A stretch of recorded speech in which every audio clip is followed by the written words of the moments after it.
Hi, I'm Joellen Loniger. I am a leader of Clover Power 4-H here in Johnson County.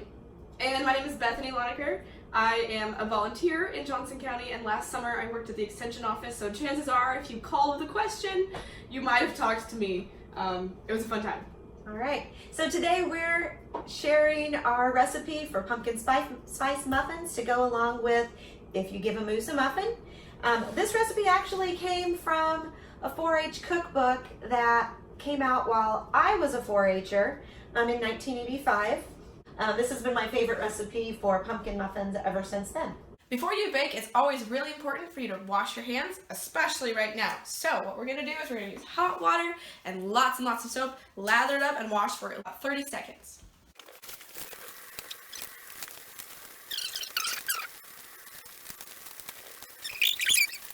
This recipe starts with butter and sugar, and the first step, we cream those together. So it's 1 cup butter and 3 cups sugar. This is going to be best done in a mixer, either a hand mixer or a stand mixer, because to cream you need to mix the butter and the sugar well enough that it's a really light consistency. It needs to be lighter in color, and it needs to be fully fluffed up kind of. That's one way the air gets into this recipe, and so the creaming's a really important step. So the 3 cups of sugar go in, and the cup of butter. Butter needs to be softened to room temperature to make it easier. So you don't want it melted, because that's going to change the consistency. And the melting then would make things spread more. It's not going to be the same. So set it out about an hour ahead of time if you've got a chance. Many times we give it 8 seconds in a microwave, and that gives you the soft consistency that you want without crossing over into melting.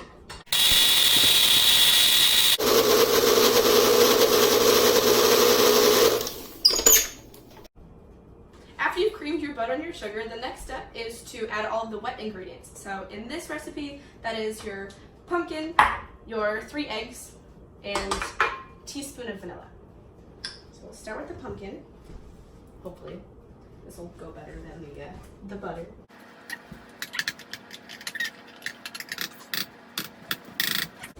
And then next we have 3 eggs. Make sure you crack your eggs into a bowl separate from the bowl that you're mixing in, so that if an eggshell falls in, you'll be able to pull it out without getting your fingers in the rest of the ingredients. There we go. 3 eggs and a teaspoon of vanilla. And we'll mix it again. So for the next step, we add the dry ingredients. The recipe says to sift these together. You can do these with a regular sifter, or another method is to use a whisk and use that to mix everything in really well and to aerate the flour so that it's not got clumps in it. So here we have 3 cups of flour. We're going to add a teaspoon of baking soda, a teaspoon of baking powder, a teaspoon and a half of salt, and then our spices. And we are going to add a tablespoon of cinnamon, a half a teaspoon of cloves, and Bethany is over here furiously grating a half a teaspoon of nutmeg. Now, nutmeg is one that you can buy ground, like all of our ingredients, but if you happen to have whole nutmeg around, it lasts really forever. So she has a little grater and she is grating. Fresh nutmeg is one of those things that has a really great flavor when it's freshly ground. So this is one that we splurge and we do because it's here. Okay. Looks about right? That looks great. Excellent. So we're gonna put that in. We're gonna whisk this all around and get that mixed. Because when you're doing muffins or quick breads, you really want to only mix the dry ingredients just enough to let them, to get them all mixed and moistened in.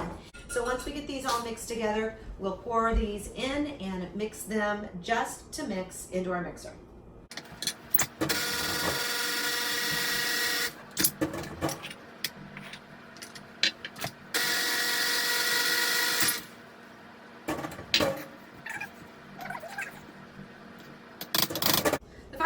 at this point is to add any mix-ins that you want to add to the bread. I know some people like to put raisins or craisins or other dried fruit in, and then sometimes people will put in nuts. If you add nuts, make sure you toast the nuts first. That could be walnuts, pecans, almonds. We're gonna add chocolate chips to our muffins. So you just dump those right in, mix it in just enough so that they're evenly distributed, and then we'll be able to put them in our muffin tins.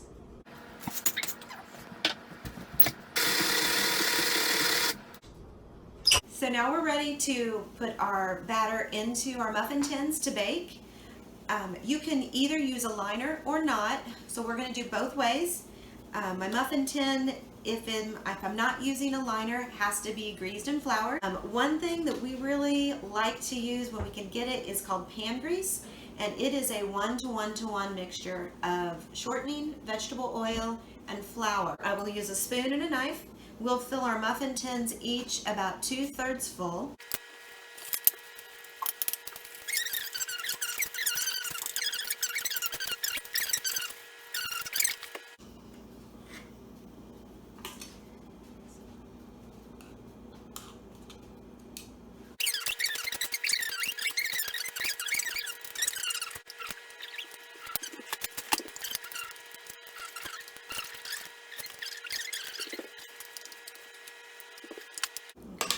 So what I'll do is I'll just wipe around the edges here in the middle. You can kind of see, you can even get down into the cup a little bit if you see these little smaller bits around. They're still technically in the muffin tin, but you want to get those too because they will also burn and they'll just make little crunchy spots that you don't want in your muffins.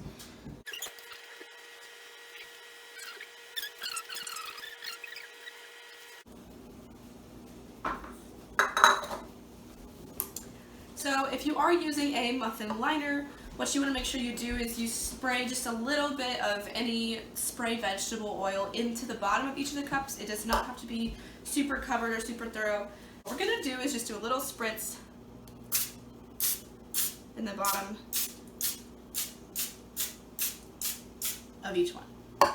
And now we're ready to do the same thing as we did with the other ones.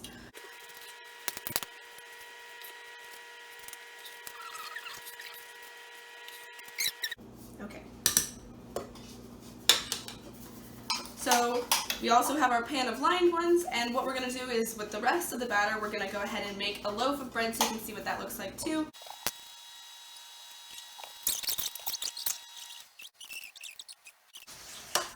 So all of these will go in at 350.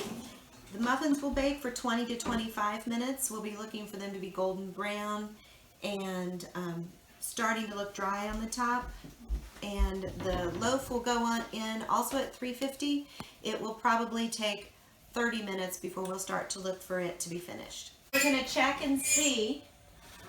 Looks like the ones without the liners are definitely ready to come back out.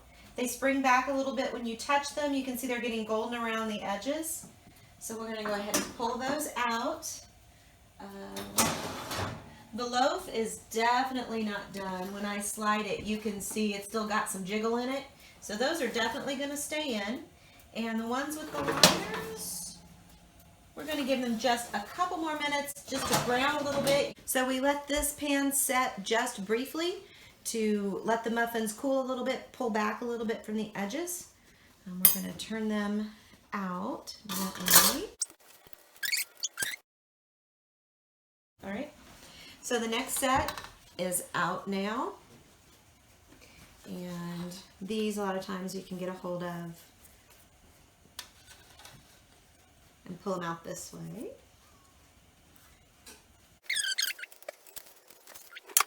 Oh, first off, if you were choosing a muffin for exhibit, you'd want to look for one that didn't look like it had been tilted when it was baked. You want it to be about the same brownness above and below the tin line, if you can do that. On something that's got a color to it like a spice or a pumpkin, there's always going to be a little bit of that, but I'm pretty pleased with the browning on these. When you break them open, you don't want to see any huge tunnels, but you want to see a variety. This is a really good variation or variety of texture. It's not super tight and even, but there's not any big holes, and the chocolate chips are mixed throughout. All right. So the next step is to enjoy them. And these are cool enough. Very nice.